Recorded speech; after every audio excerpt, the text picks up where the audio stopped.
New টাউনে নতুন করে জমি দখল রাজ্য সরকার অধীনস্থ সংস্থা হিটকোর। আর প্রতিবাদেই আন্দোলনে পথে নামলো কৃষকরা।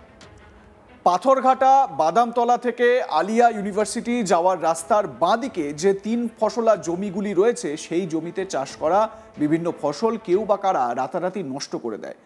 এরপর জমির মালিকরা খোঁজখবর নিলে জানতে পারে সেই জমিগুলি আর তাদের নামে নেই, সেগুলি হয়ে গেছে রাজ্য সরকার অধীনস্থ হিটকোর দখলে। এই খবর জানার পরই গর্জে ওঠে তারা। আন্দোলনকারীদের অভিযোগ, কোনো নোটিশ না দিয়ে জমির মালিকদের না জানিয়ে রাতারাতি জমিগুলি এইভাবে দখল হয়েছে।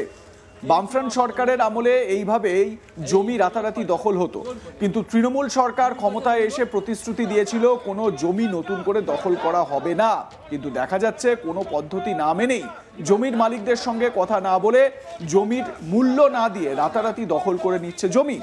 এই জমি তাদের ফিরিয়ে দেওয়া হোক, সেই দাবি নিয়েই চাষের জমিতে নেমে আন্দোলনে চাষিরা। একজন আন্দোলনকারী বলছেন যে নিউ টাউনের জন্য বাবার 5 বিঘা জমি ও তার কাকার 22 বিঘা জমি চলে গেছে, কিন্তু যে জমিটা বর্তমানে পড়ে রয়েছে সেই জমিটাও তার একমাত্র নির্ভরের জায়গা। এখানেই তিনি চাষ করে খান, সেটা কেড়ে নিলে আর কিছুই থাকবে না। যদি জোর করে জমি কেড়ে নেয় তাহলে আগামী দিনে বড়সড় আন্দোলনের পথে যাবেন তারা। কি বলছেন জমির মালিকরা, মানে আন্দোলনকারী সেই জমির মালিকরা, শোনাবো। মানে কোনো হিয়ারিং নোটিশ নেই। এই ছিল আমার বাবার নামে সম্পত্তি। এই যে জমিগুলো সব 3 ফসলা জমি চাষ করে খাই আমরা তো নিউ টাউনের জন্য জমি দিয়েছি। আমার বাবার 5 বিঘা জমি, আমার কাকার 22 বিঘা জমি চলে গিয়ে নিউ টাউন হয়ে গেছে। যে জমিটা পড়ে আছে আমরা চাষ করে খাই, এটাই আমাদের নির্ভর, সেটাই দিদি জোর করে। এবং হিটকো মারফত আমরা চাই যে আমাদের জমি আমাদের নামে যেমন ছিল তেমন ফেরত দেওয়া। না হলে আমরা বৃহত্তর আন্দোলনে যাব।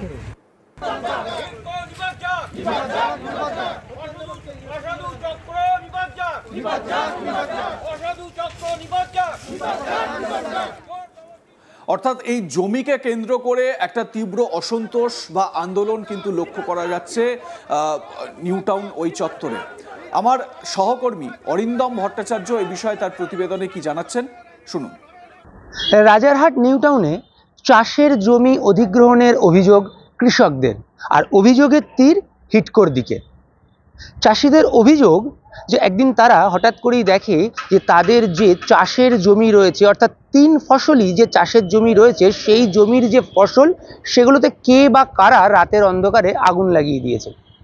অর্থাৎ সমস্ত যে চাষের জমিতে যে ফসল ফলেছিল সেই ফসলগুলো পুড়িয়ে দেওয়া হয়েছে। কেউ বা কারা এই কাজ করেছে। এরপর চাষিরা যখন খোঁজ খবর নেওয়া শুরু করে যে তাদের জমি, এই যে জমিতে যেখানে তারা চাষ করতো, সেই চাষের জমিতে এই যে ঘটনা, সেই ঘটনা কিভাবে হলো বা কে বা কারা করলো, তখন তারা যে খোঁজ খবর নেওয়া শুরু করে এবং খোঁজ খবর নেওয়া গিয়ে তারা জানতে পারে যে সেই যে তাদের চাষের যে জমি, সেই জমি কিন্তু তাদের নামে আর নেই। অর্থাৎ তাদের সেই চাষের জমি, অর্থাৎ 3 ফসলি যে কৃষি জমি, সেই জমি কিন্তু ইতিমধ্যেই অধিগ্রহণ করা হয়ে গেছে এবং অধিগ্রহণ করা হয়েছে হিটকোর পক্ষ থেকে।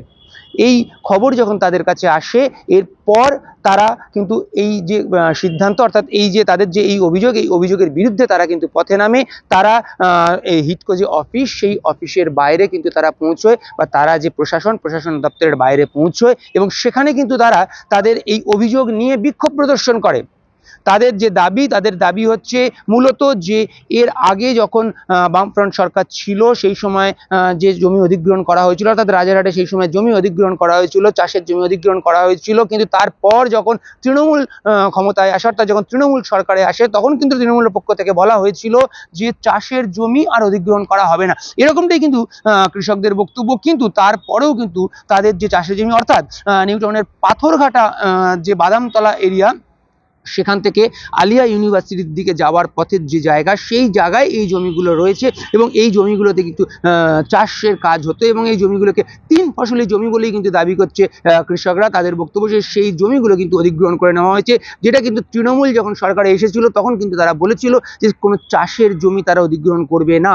কিন্তু তারপরও তাদের এই চাষের জমি কিন্তু অধিগ্রহণ করা হয়েছে, এরকমটা কিন্তু অভিযোগ করছে সেখানকার কৃষকরা, এবং সেই অভিযোগ নিয়েই কিন্তু তারা পথে নেমেছে এবং তারা কিন্তু প্রশাসনের দ্বারস্থ হয়েছে এবং প্রশাসনের অফিসের সামনে কিন্তু তারা বিক্ষোভ প্রদর্শন করেছে এবং বিক্ষোভ প্রদর্শন করে তাদের যে মূল বক্তব্য সেটা তারা তুলে ধরতে চাইছে। এবং তাদের এই বক্তব্য যে তাদের যে চাষের জমি তাদের কাছ থেকে নিয়ে নেওয়া হয়েছে, অর্থাৎ অধিগ্রহণ করে নেওয়া হয়েছে, যে বিষয়ে তাদেরকে কিন্তু এখনো পর্যন্ত কোনো রকম কোনো জানানোই হয়নি। তাদের কাছে কিন্তু কোনো নথি নেই যে তাদের জমি যেটা তাদের নামে ছিল, যেটা তাদের নামে যে কৃষি জমি ছিল, সেই জমি অধিগ্রহণ করা হয়ে গেছে বা সেই জমি কিন্তু হিডকোর নামে হয়ে গেছে, এরকম কিন্তু যে অভিযোগ তারা করছে।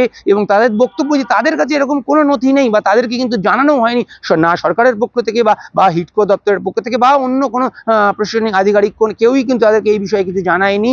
তাদের এই যে জমিতে ফসল তারা চাষ করছিল, হঠাৎ করেই সেই জমির ফসল একদিন রাত্রির অন্ধকারে কে বা কারা আগুন লাগিয়ে পুড়িয়ে দিয়েছিল, এবং তারপর তারা যখন খোঁজ করা শুরু করে তখন কিন্তু তাদের সামনে এই তথ্য আসে, এবং যে তথ্য কিন্তু তাদের কাছে অত্যন্ত শকিং ছিল, এবং সেই তথ্য নিয়েই কিন্তু তারা পথে নেমেছে এবং তারা কিন্তু তাদের দাবিগুলো যে তাদের এই যে জমি, সেই জমি যে তাদের জমি ছিল এবং সেই জমি অধিগ্রহণ করে নেওয়া হয়েছে এবং কেন করে নেওয়া হয়েছে, তাদের সেই জমির বিরুদ্ধে তাদের সেই তথ্য নিয়েই কিন্তু তারা পথে নেমেছে এবং প্রশাসন অফিসের সামনে তারা পৌঁছেছে এবং তারা কিন্তু সেখানে বিক্ষোভ প্রদর্শন করেছে এবং তারা তাদের দাবি নিয়ে কিন্তু প্রশাসনের আধিকারিকদের সঙ্গে কথা বলতে দিয়েছে এবং তাদের কাছ থেকে তারা জানতে চেয়েছে যে কিভাবে বা কবে থেকে তাদের এই জমি নিয়ে নেওয়া হয়েছে বা অধিগ্রহণ করা হয়েছে, এবং সেই অধিগ্রহণের যে কাগজ, সেই কাগজ কেন তারা পায়নি বা তাদেরকে কেন এই বিষয়ে কোনো রকম কিছু জানানো হয়নি। এরকম একাধিক প্রশ্ন কিন্তু তাদের রয়েছে এবং সেই নিয়েই কিন্তু তারা বিক্ষোভ প্রদর্শন করছে এবং তাদের দাবি তাদের এই জমি, যেটা তৃণমূল যখন ক্ষমতায় এসেছিল তখন তৃণমূল কিন্তু বলেছিল যে চাষের কোনো জমি অধিগ্রহণ করা হবে না, তাহলে তাদের জমি কেন অধিগ্রহণ করা হলো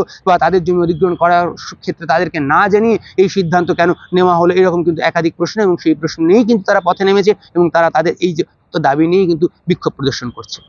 স্বাভাবিকভাবে এই আন্দোলন বিক্ষোভ কর্মসূচিকে কেন্দ্র করে তৃণমূল কংগ্রেস যে কিছুটা অস্বস্তিতে পড়বে তা বলার অপেক্ষা রাখে না, কারণ ২৬-এর বিধানসভা নির্বাচনের আগে এই জমি আন্দোলনকে কেন্দ্র করে একটা ক্ষোভ নতুন করে কিন্তু তৈরি হচ্ছে বা সৃষ্টি হচ্ছে। আপনারা মনে করে দেখুন, রাজ্যে যখন ক্ষমতার পালাবদল হয়েছিল সেটাও কিন্তু এই এক প্রকার কৃষি জমি দখল করে নেওয়া এর বিরুদ্ধেই মমতা বন্দ্যোপাধ্যায় কিন্তু এই জমি আন্দোলন করেই তিনি ক্ষমতায় এসেছিলেন।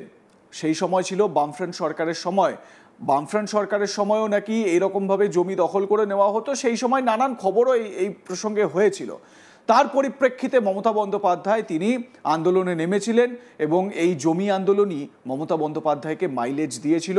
2011-এ তিনি মুখ্যমন্ত্রী হতে পেরেছিলেন। আবারও 2026-এর বিধানসভা ভোটের আগে সেই জমি আন্দোলনের প্রেক্ষাপট একটা তৈরি হচ্ছে কি কোথাও?